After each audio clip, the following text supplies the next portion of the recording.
The tweet was a public tweet humiliating the kingdom. And normally these channels are done privately and communications are made privately. To make a public tweet and to pick out the kingdom really alarms me. There are, Ezra, if we look at it, there are 7 billion people on this planet.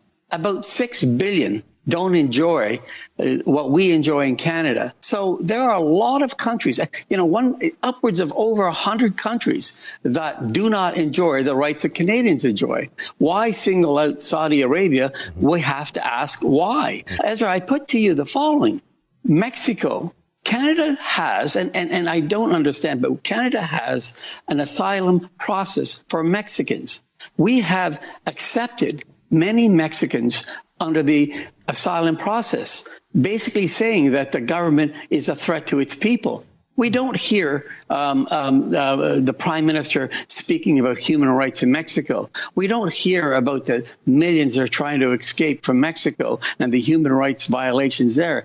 We don't hear about Iran. Iran is going through a crisis right now, and the Prime Minister is getting close to Iran. There are riots and there are protests to get some rudimentary fundamental rights in Iran, and we're silent. China, as we know, is a terrible jurisdiction when it comes to human rights, but our Prime Minister was pretty cozy with him. Yeah. The biggest one, I tweeted this, and that is Cuba.